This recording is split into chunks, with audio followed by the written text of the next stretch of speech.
DRCC, Durham Rape Crisis Center, Gemma Broderick, and Hillary Demina. I like the Dementa.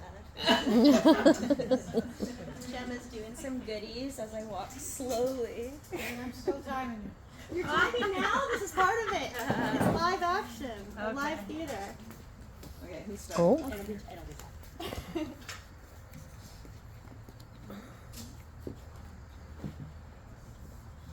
Good evening, ladies.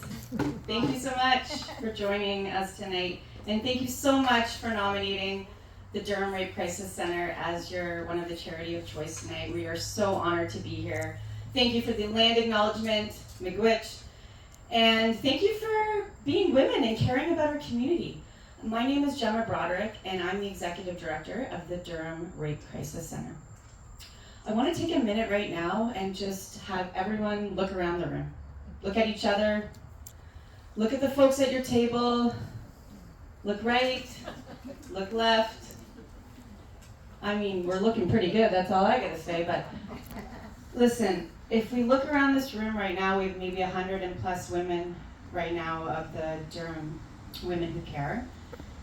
And not to put a damper on tonight's evening, but that's usually what I do in terms of what I do for awareness and what our organization does in the Durham community.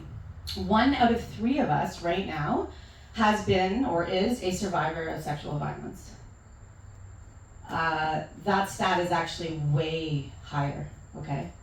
Because perhaps you, like myself, have not reported that sexual violence.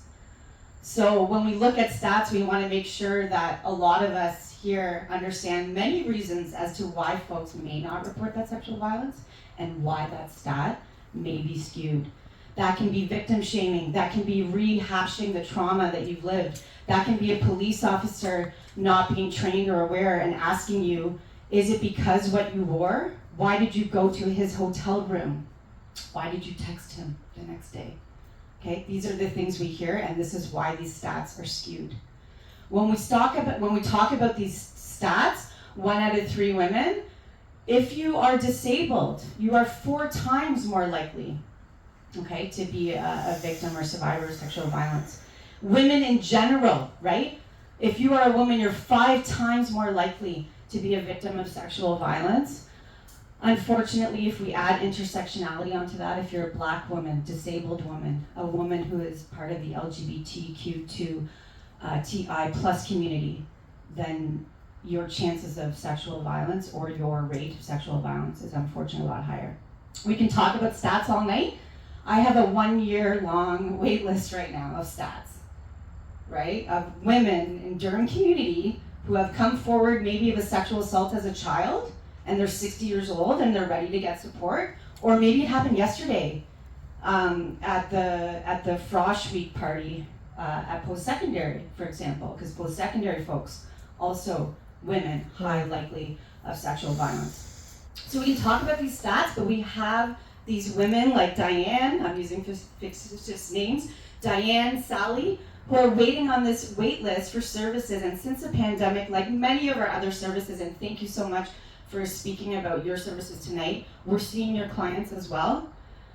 I want to also talk about how we started. We're grassroots. We started by a group of women around a table in Durham region that decided we needed to support as a rape crisis center. We didn't have one. Unfortunately, every community does have one, and thanks to these women around the table, they actually donated what was then called their baby bonus checks.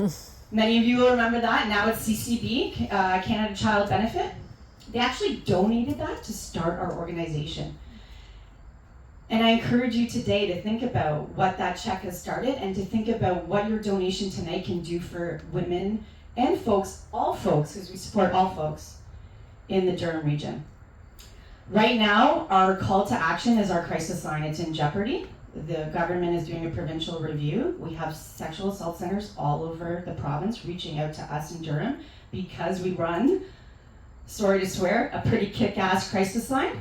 They're reaching out to us in support of running this crisis line. We are having, for the first time ever, to hire a full-time crisis line coordinator. We are now getting triple the amount of calls we were getting. Why? Because of 1-year late wait list, Why? Because more folks are coming forward, and in between they need support. Our counselors are burnt out from the day in, day out trauma of rape counseling all day long. We don't need to burn them out anymore on this crisis line. So our volunteers, which we couldn't survive without, have been graciously supporting this line. Now we need, for the first time ever, to hire a counselor who's dedicated to this crisis line to help not only support Durham, but the rest of the province in providing specialized care. I'm going to turn over to Hillary, who's a board member. By the way, board members, if anyone is interested in volunteering on a board or frontline, please contact us. I'll be super quick. Yes, Done. we're survivors.